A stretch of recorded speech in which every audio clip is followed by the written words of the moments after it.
a Rádio Sintel, a melhor programação da sua rádio web. Olá pessoal, estamos iniciando o nosso programa aqui na Rádio Sintel. Um bom dia para você, uma ótima sexta-feira, estamos juntos mais uma vez e desta vez nós estamos apresentando o programa número 111 aqui da Rádio Sintel. Hoje nós vamos falar de preservação ambiental. É o primeiro programa de rádio que nós vamos tratar desse assunto. E certamente não vai ser o primeiro, nós teremos vários outros programas para discutir essa questão. E o entrevistado do nosso programa de hoje é o advogado e socioambientalista Juan Richelli, que é coordenador do projeto Gama Verde. Seja bem-vindo, Juan. Tudo bem? Muitíssimo obrigado, agradeço a oportunidade por estar aqui, podendo bater esse papo com vocês hoje e bom dia a todos os ouvintes. Legal, muito bom ter você aqui, viu, Juan, para a gente discutir um assunto que é do dia a dia, né? A gente deveria estar mais preocupado, a sociedade brasileira deveria estar mais preocupada e nem sempre sobra tempo, não é? Para se dedicar a essa questão de preservar o meio ambiente, preservar a natureza, e vocês com essa preocupação. E você, especialmente, tão jovem, né, cara? Me fala aí do projeto Gama Verde. Bem, o projeto Gama Verde ele começou há 4 anos atrás. Eu sou nascido, crescido e criado no Gama, sou perdidamente apaixonado por aquela cidade. Amo de coração. Tem um slogan, né? Quem ama mora no Gama, um slogan clássico. E desde menino eu moro ali no setor oeste, na Vila Roriz, e tem uma cachoeira lá, conhecida como Cachoeira da Loca. Eu costumava matar aula com os meus amigos para brincar na cachoeira. A gente descia o córrego, ficava andando no cerrado e tudo mais. Sei. E de uns anos para cá, uns 4 anos atrás, eu comecei a perceber que as pessoas moram no Gama a vida inteira e não conhecem a beleza natural que existe na cidade. O Gama tem 3 unidades de conservação, dentre elas o Parque Distrital do Gama, a famosa prainha, que é o parque mais antigo do Distrito Federal. E tem várias cachoeiras, a gente faz o trabalho de mapear, temos mais de 9 cachoeiras catalogadas e mapeadas no Gama. Fazemos um trabalho de educação ambiental nas escolas, palestras, atividades ao ar livre e começamos a levar as pessoas para conhecer essas cachoeiras, para limpar, para cuidar, para apresentar e para despertar a questão do turismo ecológico, porque o Gama é uma cidade que ele tem um potencial para ser um balneário. Ou seja, nós não precisaríamos sair de Brasília e ir para outros locais, sendo que nós temos opções de ecoturismo aqui no Gama, no Distrito Federal em geral. Então o Gama Verde ele tem essa proposta de ecoturismo, educação ambiental e conscientização das pessoas. Perfeito, e vocês fazem um trabalho certamente com os alunos, né? Com aquela população mais jovem, com os adolescentes, envolvendo ele nesse processo de educação socioambiental, né? Sim, exatamente. A gente costuma visitar escolas para dar palestras, a gente costuma fazer atividades ao ar livre com escolas, com entidades. Recentemente fizemos uma parceria com o Centro Olímpico do Gama, onde visitamos uma cachoeira e foram famílias, idosos, crianças, para ter um contato mais íntimo com a natureza. A gente anda tão nessa coisa da internet, do smartphone, da tela do computador, e a gente esquece que existe um mundo belo ao nosso redor, que a gente tem uma necessidade de conexão com a natureza e precisamos retomar isso. Agora, a gente passando pelo Gama, a gente percebe a quantidade de empreendimentos, de construções que há 10 anos, 15 anos não existiam. Isso, de certa forma, tem interferido nessa questão da preservação das nascentes, da preservação do cerrado na região? Sim, infelizmente. O Gama ele foi projetado para ser a maior cidade satélite do Distrito Federal, pelo arquiteto Paulo Hungria. Ele foi uma cidade setorizada, ele tem o setor industrial, o setor habitacional, o setor sul era para ser o setor de mansões. É uma cidade com uma proposta urbanística moderna, até mesmo para os padrões de hoje.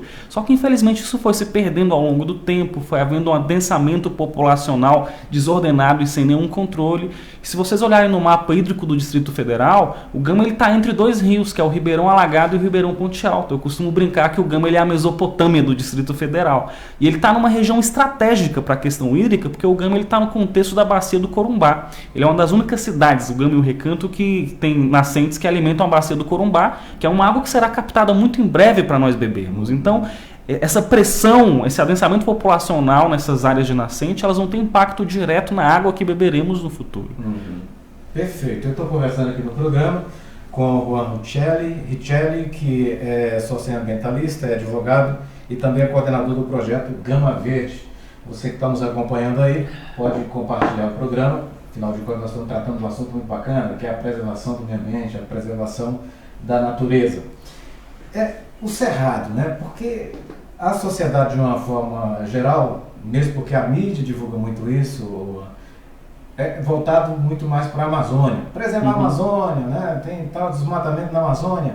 E esquece-se que a gente que mora aqui na capital federal, esquece que nós temos o cerrado e que precisa ser protegido, não é?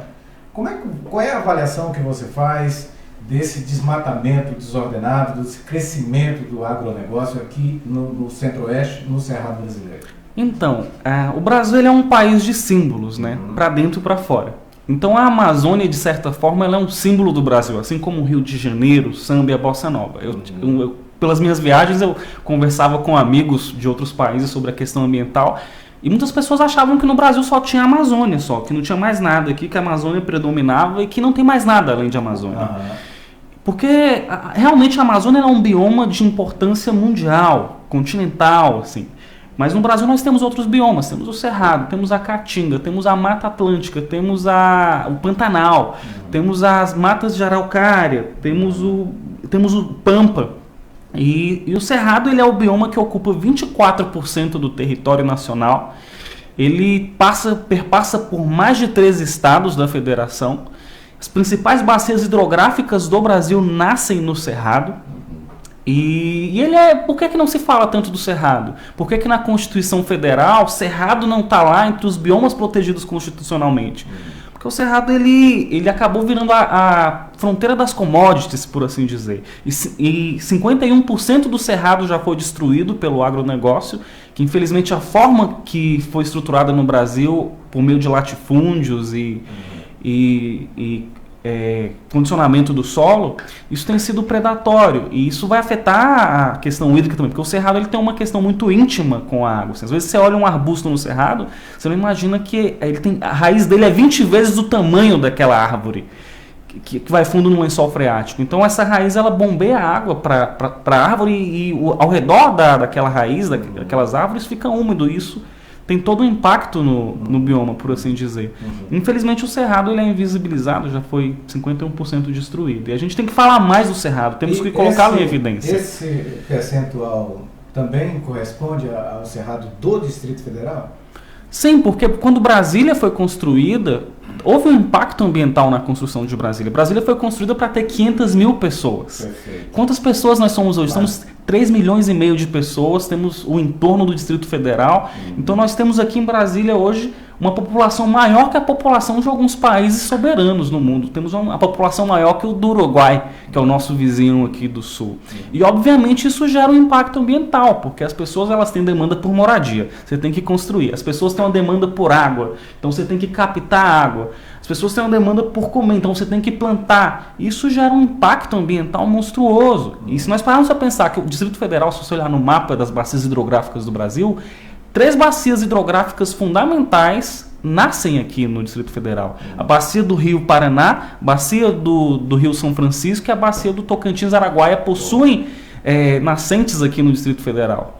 Então, está numa região estratégica. Assim. O Cerrado, eu costumo dizer, ele é a caixa d'água do Brasil. A gente tem que se atentar para isso. Porque se você destrói o Cerrado, você vai ocasionar um colapso hídrico que você não tem noção. Que nem a Amazônia, por exemplo. Eu não sei se você sabe, mas a Amazônia tem um fenômeno dos rios aéreos. Eu não sei se você já ouviu falar disso. Porque uma árvore, ela transpira. Quando ela transpira, essas gotículas de ar vão para a atmosfera e uma árvore sozinha faz isso. Agora imagina milhões e milhões de árvores que tem na Amazônia transpirando. E as correntes de ar que vêm do Atlântico, elas sopram essa água aqui para o sul e para o sudeste. Então, as chuvas que nós temos aqui, em grande parte, vêm dessas árvores, desse rio aéreo que vem da Amazônia. Perfeito. Vamos falar dos parques aqui de Brasília? Tem vários parques, né? Tem aqui 72 unidades de conservação distritais e juntando com as federais dá umas 90 e o Distrito Federal inteiro está dentro da APA do Planalto Central. Perfeito. Os parques, essas áreas de preservação e conservação, estão bem protegidas, já estão bem cuidadas ou estão jogadas ao léu, ao abandono? Infelizmente não. A maioria das unidades de conservação elas existem no papel, estão invadidas, estão sendo vítimas de empreendimentos imobiliários, muitas vezes, Lá no Gama nós temos 3 parques, mas na prática não temos nenhum. E é curioso isso, temos 72 parques no Distrito Federal e somente alguns, normalmente em áreas bem centralizadas. Isso já traz uma característica de racismo ambiental, não sei se você já ouviu falar nessa expressão, que as áreas mais centrais, com a população com uma condição aquisitiva melhor, se tem mais verde, se tem mais árvores, se tem parque, se tem praça, e nas regiões mais periféricas não, infelizmente. E aqui no Distrito Federal, infelizmente, o que se vê é isso. São 72 unidades de conservação e uma minoria disso funciona e atende a população. Aliás, é comum, né? A gente vê no plano piloto os carros da Nova Cap, da Terra Cap, cuidando dos jardins, dos parques, né? dos balões, né, Michel? A gente vê muito isso por aí. E os parques, né, de Samambaia, por exemplo, o Parque Gatomé de Samambaia, tem vários outros, Cortado em Taguatinga, estão praticamente abandonados. Quer dizer, isso que você coloca, quando está próximo ao poder, se cuida, né, para passar aquela imagem de uma cidade bem cuidada, de uma capital bem cuidada, mas esquece, e é onde reside a maioria da população. Sim. Eu acho curioso que nas áreas centrais, uma área verde, uma área pública, ela não é vista como um terreno baldio. Por mais que ela não tenha nada lá. Se faz uma praça, se constrói um prédio, se faz qualquer coisa. Mas nas regiões periféricas, nas ditas cidades satélites, as regiões administrativas, uma área verde que poderia ser uma praça, que poderia beneficiar a população, quando não tem nada, é vista como um terreno baldio. Se tem essa concepção distorcida, infelizmente. E temos aí também uma questão de direito à cidade. Por que eu tenho que sair do Gama e vir para o parque da cidade? Sendo que lá no Gama nós temos 3 unidades de conservação que poderia estar atendendo a nossa população e pessoas de outras regiões poderiam estar indo para lá também. Perfeito. Será que não tem por trás dessa questão do abandono dos parques, das áreas de preservação e conservação, a ideia de deixar abandonado para acabar com elas, né? A ideia de deixar uma área que é reservada para um parque para que o imobiliário, as construções cheguem até ali, né? Tá abandonado, tem que vender, tem que comercializar. Vamos gerar renda, vamos gerar emprego, vamos dar uma funcionalidade a isso. Esse discurso, infelizmente, isso tem colado. E a população, às vezes, erroneamente cai nesse conto do vigário, né? Sim. Porque as pessoas também têm que se preocupar, né? Que um parque próximo à sua residência, um parque próximo à sua cidade, ou dentro da cidade, ali no convívio, valoriza o imóvel. Sim. Não é? Valoriza. Melhora os imóveis aqui próximo ao Parque da Cidade. E melhora a qualidade de vida das pessoas. As árvores e os parques deveriam ser compreendidos como uma infraestrutura de saúde da população, de bem-estar. Nossa, gente, que coisa maravilhosa você chegar num parque, sentar com a sua família no gramado debaixo de uma árvore, fazer um piquenique, ver o seu filho correndo com o cachorro de um lado para o outro, jogando frisbee ou brincando com a bola. Gente, isso é maravilhoso, isso faz bem, isso é bem-estar, é qualidade de vida. E tem que ser enxergado dessa forma. Perfeito. Deixa eu mandar um abraço aqui para os nossos internautas, amigos internautas que estão nos acompanhando. Marcelo Vicente, um abraço, Marcelo Vicente, obrigado aí pela sintonia. A Maristela Batista Rodrigues, é nossa ouvinte lá em Samambaia. Alô Maristela, diz aqui, bom dia, ótima reportagem. Temos que cuidar mesmo da natureza, nosso meio ambiente está muito poluído, ela diz aqui, né? A nossa super fã, que acompanha o programa, tá ligada, sintonizada aqui com a gente. É a Aurilene Lucena. Oi, bom dia para vocês, excelente reportagem, parabéns. Obrigado, hein, meninas? Obrigado aí. Bom dia para vocês. A Maristela e a Aurilene que estão nos acompanhando também ao vivo.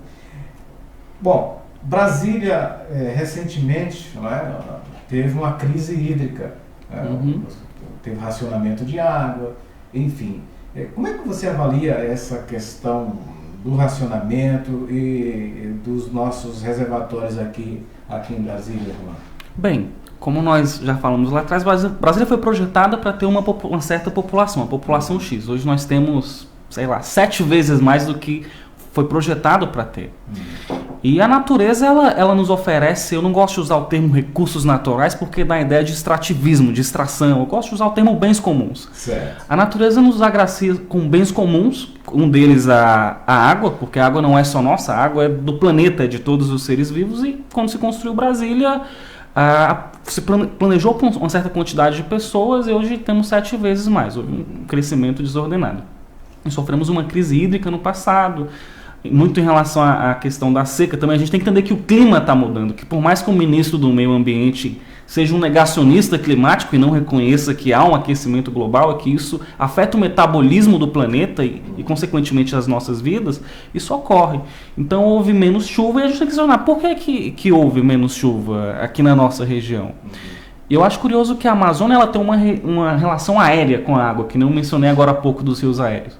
E o Cerrado ele tem uma relação mais subterrânea, em razão das raízes irem fundo para ir no lençol freático e bombear a água para as árvores. Então, quando a gente viaja, por exemplo, daqui para Alto Paraíso, não sei se você é um dos entusiastas da Chapada dos Veadeiros, às vezes você viaja, uma hora você só vê soja e monocultura dos dois lados da estrada, você não vê cerrado.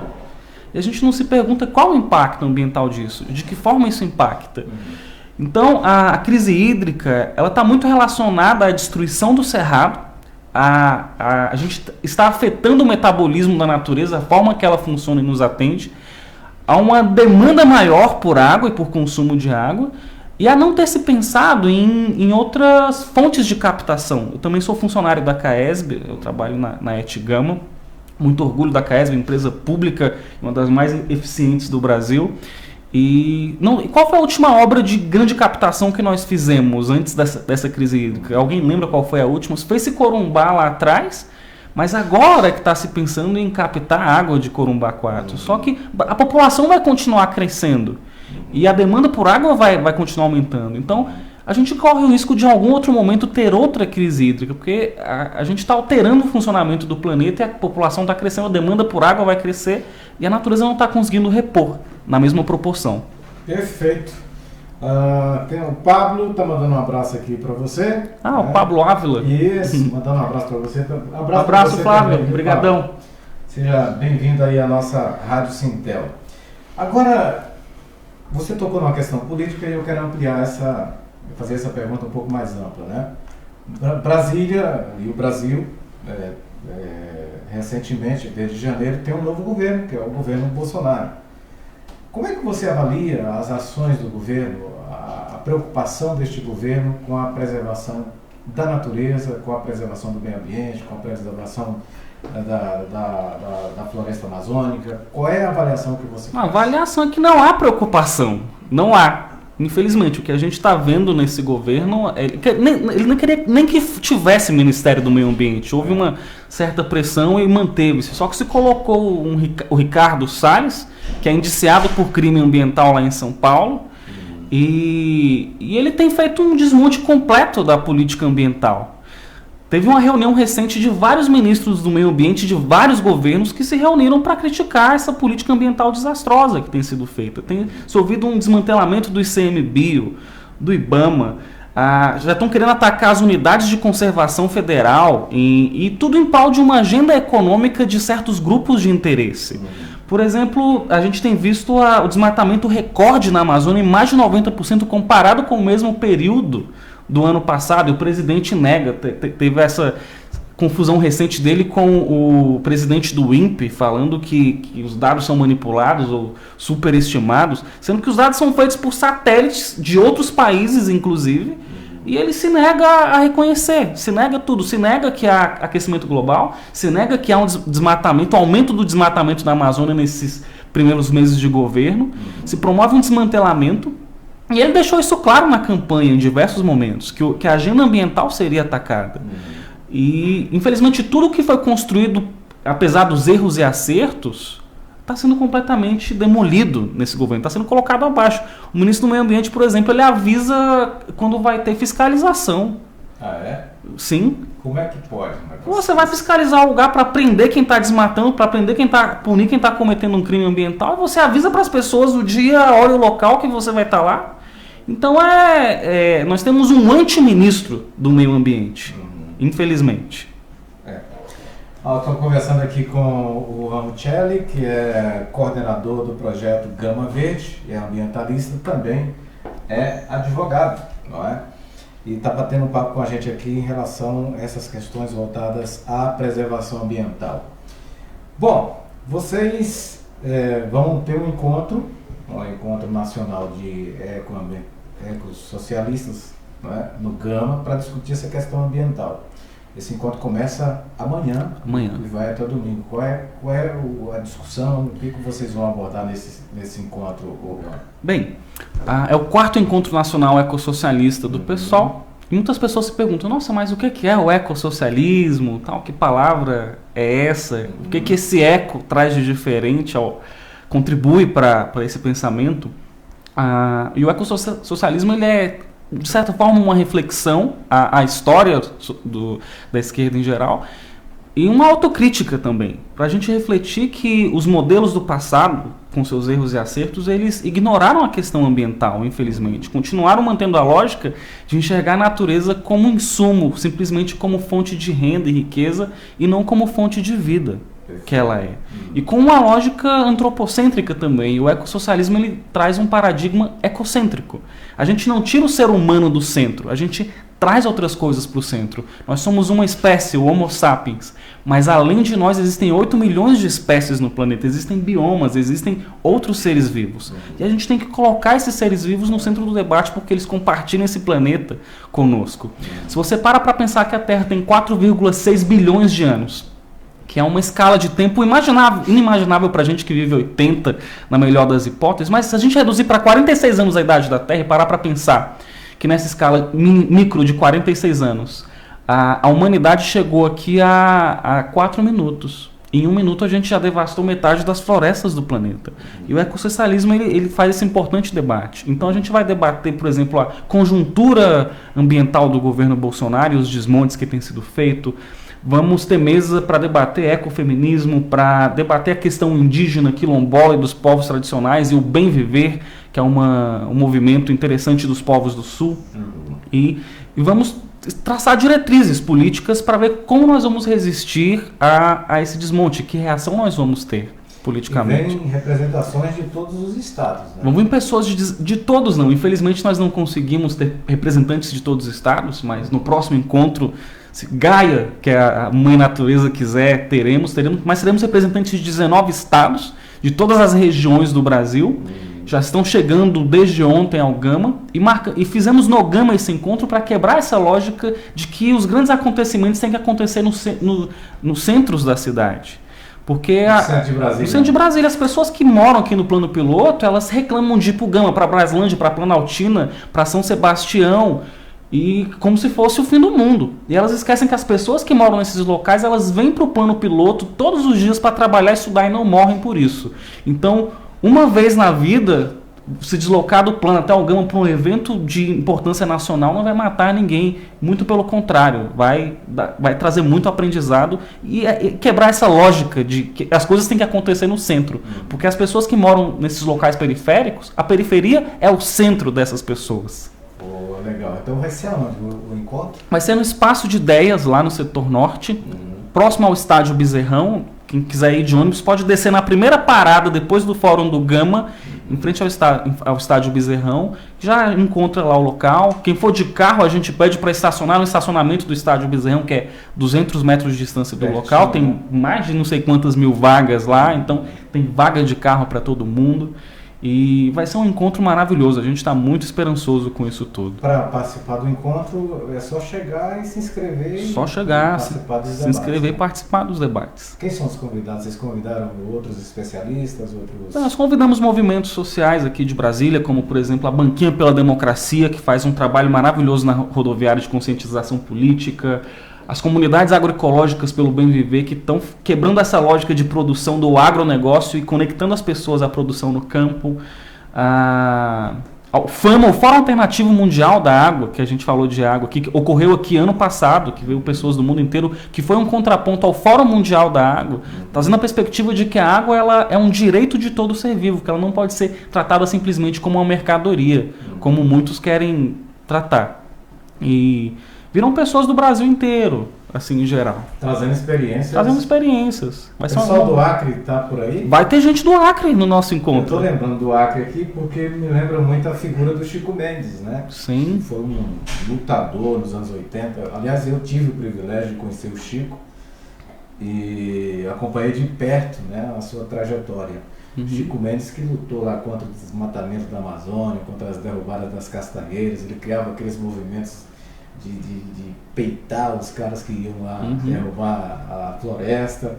Enfim, uma referência... É um símbolo. É um símbolo. Um herói da luta ecossocialista, o Chico Mendes. Você trabalha na CAESB, cara. Trabalho. Será que a gente vai ter um novo racionamento aí no futuro se continuarem as coisas como elas estão sendo conduzidas? Infelizmente... Esse desmatamento, essa falta de respeito, esse crescimento desordenado da população? Infelizmente, sim. Eu acredito que isso poderá ocorrer, porque não existe efeito sem causa na natureza.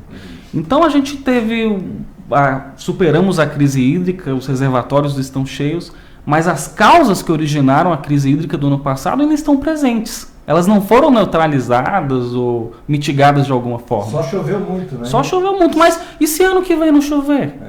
E se o metabolismo da natureza do nosso local aqui mudar de alguma forma e as chuvas que caíram aqui abasteceram nossas bacias hidrográficas caírem em outro local? Como é que a gente vai fazer?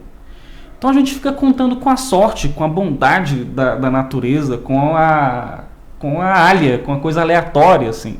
Mas a gente tem que neutralizar as causas disso. E tu, na tua opinião, essas causas, não foram... Não foram. O adensamento populacional, ele continua. A população vai continuar crescendo. Não há uma perspectiva de planejamento urbano que esteja em sintonia com a natureza. Não se vê isso. E o avanço do agronegócio de forma predatória no Cerrado continua a todo vapor, inclusive na Amazônia, que está sendo desmatada em índices recordes. E se por exemplo, a questão dos rios aéreos que a gente falou lá no começo da nossa entrevista, se você diminui a quantidade de árvores, menos árvores vão transpirar. Se menos árvores transpirarem, menos água vai subir para a atmosfera. Se menos água subir na atmosfera, menos água vai cair aqui na região sul, sudeste e centro-oeste, vindo desse rio aéreo da Amazônia, que ele tem uma vazão maior que o rio Amazonas, para você ter uma ideia. Perfeito. Juan, agora o cidadão comum que está acompanhando nossa entrevista, o jovem, o internauta que está acompanhando, de que forma, cara, ele pode, no dia a dia, trabalhar, né, para preservar o meio ambiente, né? Por exemplo, na questão do lixo, a questão, ele sabe que tem uma nascente próxima à residência dele, às vezes o cidadão é chacareiro, tem uma chácara, tem 2 ou 3 nascentes por ali. O que ele pode fazer, de uma maneira assim bem prática, para ajudar na preservação das nascentes, na preservação dos rios e na preservação do meio ambiente? Bem, a gente tem que entender que aí tem uma perspectiva individual, o que eu posso fazer como indivíduo e o que eu posso fazer como coletivo, que a gente não pode ficar só na parte individual. Perfeito. Então, individualmente, a gente pode, por exemplo, separar o lixo orgânico do lixo seco em casa, que isso já ajuda em muito o meio ambiente. A coleta seletiva ela parou de acontecer lá no Gama, não acontece em todas as cidades, é algo que cabe ao Estado, mas a gente pode separar o lixo em casa. E esse lixo orgânico da cozinha poderia virar adubo para jardins, para árvores. A gente pode reduzir o consumo de copos de plástico e plástico em geral. Então, ter uma ecobag quando for no supermercado, já ir com ela debaixo do braço e evitar aquela tonelada de sacola. Essa lei que foi lançada recentemente, é isso? Sim, mas ela foi adiada por um ano aí para um período de adaptação do comércio local. Então, enquanto esse sacolinha voa isso, exatamente. Então, evitar o uso de canudo e ter um canudo guardado na bolsa de metal, um canudo que se possa utilizar várias vezes. Ter uma garrafa d'água, uma caneca para evitar e participar dos movimentos que existem nas cidades. Quem quiser conhecer mais, na página do Gama Verde a gente tem uma proposta chamada Agenda Ambiental. Qual é o endereço? Gama Verde. É só entrar no Facebook. No Facebook. E lá a gente tem a Agenda Ambiental do Distrito Federal. A gente tem, no começo de todo mês, a gente atualiza semanalmente todas as atividades relacionadas ao meio ambiente que acontecem no Distrito Federal que a gente consegue pegar. Então, tem cursos, tem palestras, tem oficina de viveiro, tem oficina de compostagem orgânica em casa, tem a gincana verde que está acontecendo, tem uma série de atividades acontecendo. Então, aí já é o coletivo. Porque não adianta você ficar só dentro da sua casa, do seu feudo, tentando achar que está salvando o mundo, se você não se juntar com outras pessoas que têm a mesma perspectiva que você. Perfeito. Perfeito, legal. A Maristela, a nossa ouvinte aqui e que está assistindo a gente, um abraço aí, Maristela, mais um abraço para você. Ela diz aqui o seguinte: acho que se os homens, não é, continuarem derrubando árvores, o futuro será muito triste. Aliás, o futuro dos nossos filhos e netos.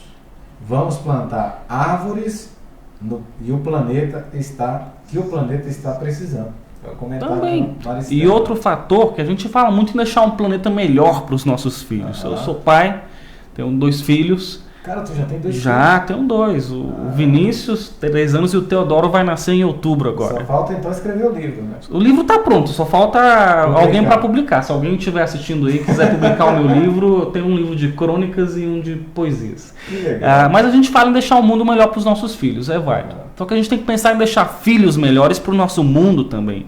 Não adianta a gente deixar um mundo maravilhoso e os nossos filhos não serem educados para cuidar desse mundo. Então a educação ambiental, ela é fundamental para essa nova perspectiva de futuro que a gente tem.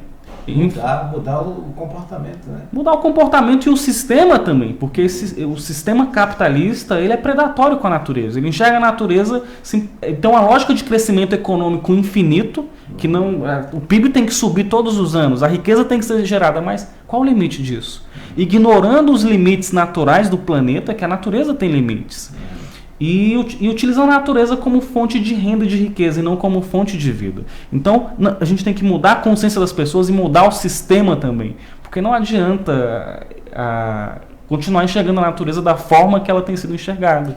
E, aliás, é muito interessante você colocar isso porque tem questões, não é? Que são políticas, são questões de políticas públicas. E elas são definidas ali no Congresso Nacional, ali no Governo Central, que está a poucos quilômetros daqui de onde nós estamos. Né? Sim. Então é importante essa consciência também de quem colocar no Congresso Nacional, quem colocar no governo, para ter pessoas que tenham responsabilidade com esse planeta. Né? Exatamente. Infelizmente não é o que há. Nós sabemos que a bancada do agronegócio, do agrobusiness, está lá com peso, uma das maiores bancadas que se juntam pessoas de vários partidos, e eles fazem um lobby pesado e estão legislando contra a agenda ambiental, contra o meio ambiente, contra a política ambiental, simplesmente enxergando a natureza como um estorvo, como um empecilho ao progresso econômico. Só que as pessoas têm que entender que sem natureza não há progresso econômico a longo prazo, não há saúde, não há nada,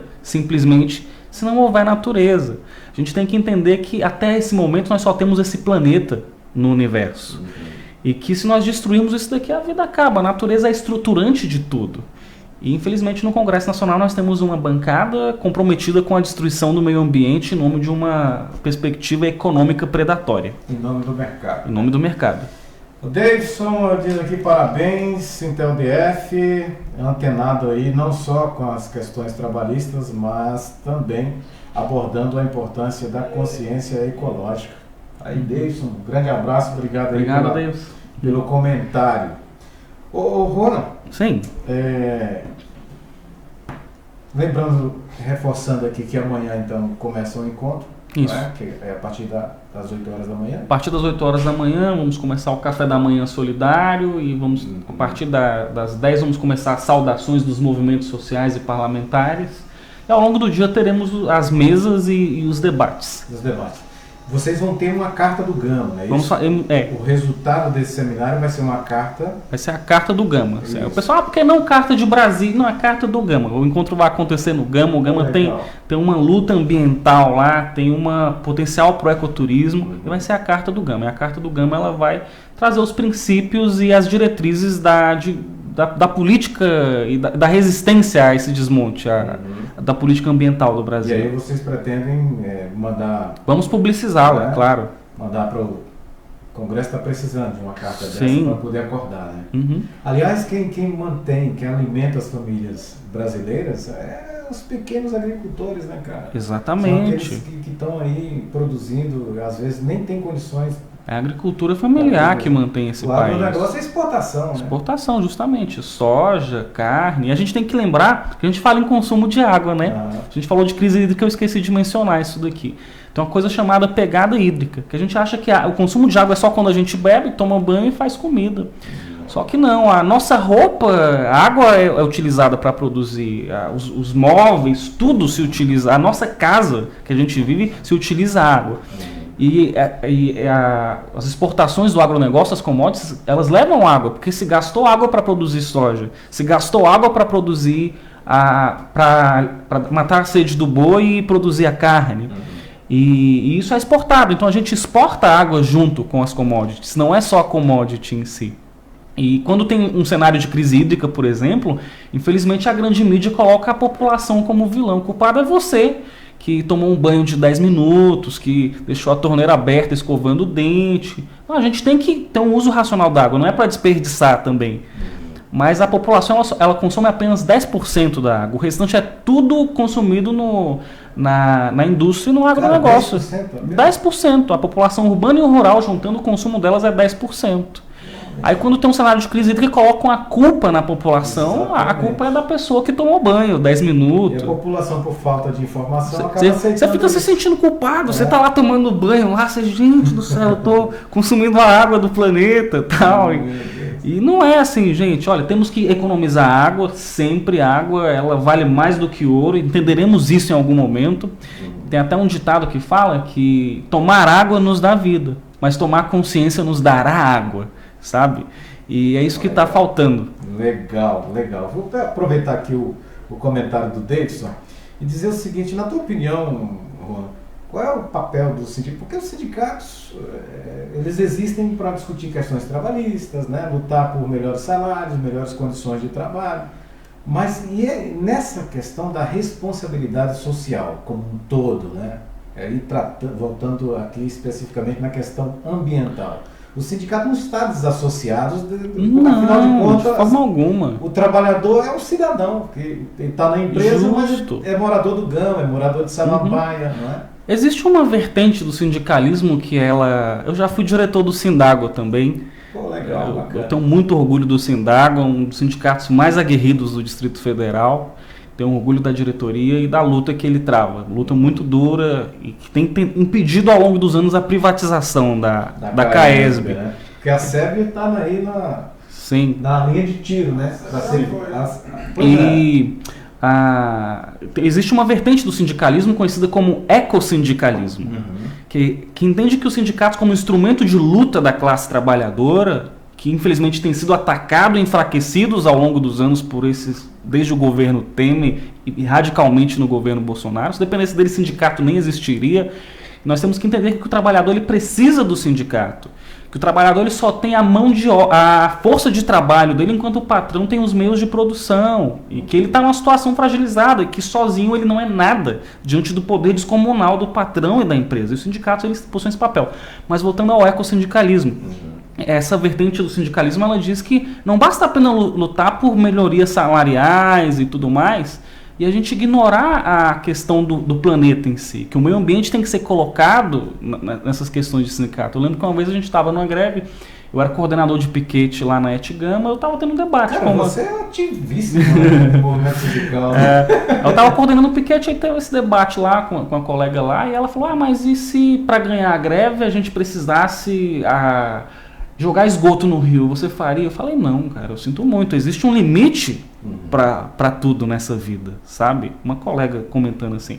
Então, os sindicatos eles têm que pensar nessa perspectiva também, que os seus trabalhadores têm que ter qualidade de vida, que o seu trabalhador ele precisa de um ar puro para respirar, que ele precisa de parques e praças para exercer o ócio com a família, que ele precisa comer comida sem agrotóxico e sem veneno. E que tem empresas que elas atuam mais relacionada ao meio ambiente. A CAESB, por exemplo, é o tratamento e captação de água e o tratamento de esgoto. Então, a gente tem um trabalho totalmente relacionado ao meio ambiente. Então, isso tem que ser levado em consideração também. O sindicato tem que se ver como parte disso tudo. Perfeito. E ajudar a conscientizar a categoria da importância da preservação. Justo. Perfeito, cara, um papo muito legal, né?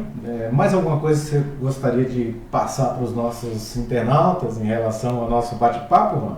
Bem, eu gostaria de agradecer primeiramente pela oportunidade, agradecer as perguntas e interações feitas aqui, convidá-los para o 4º Encontro Nacional Ecossocialista que vai acontecer lá no Gama E dizer que, gente, vocês não estão sozinhos. Tem muita gente maravilhosa aí no mundo, aqui no Distrito Federal principalmente, fazendo trabalhos incríveis voltados para a questão ambiental. Dê uma curtida lá na página Gama Verde no Facebook. A gente posta semanalmente a agenda ambiental do DF. Às vezes acontece uma coisa aí do seu lado, na sua casa, e você podia estar lá se juntando com outras pessoas. A gente tem que sair mais da frente dos computadores, do smartphone, e viver o mundo real ao nosso redor, porque o nosso planeta está sendo destruído, gente. E eu vou encerrar com uma frase que é o lema do nosso encontro, que é ecossocialismo ou barbárie.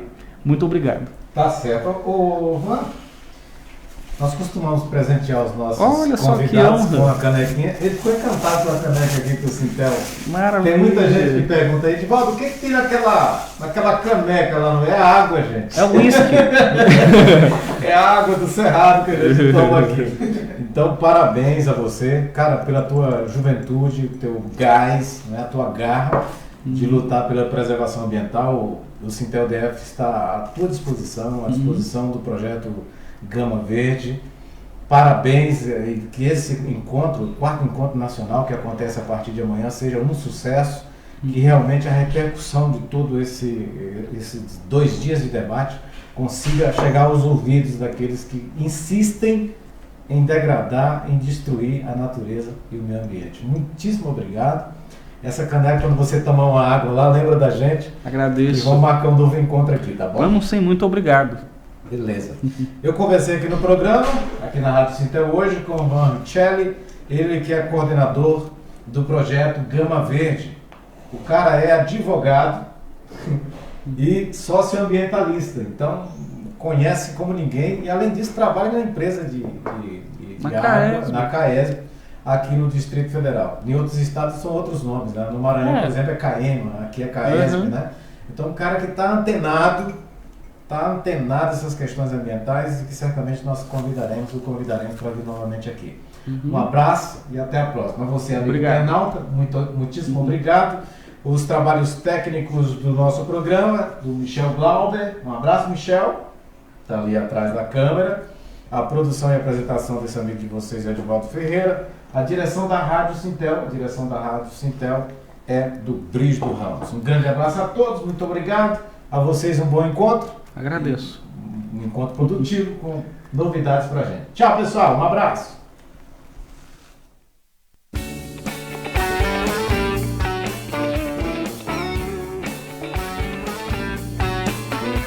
A Rádio Sintel fica por aqui.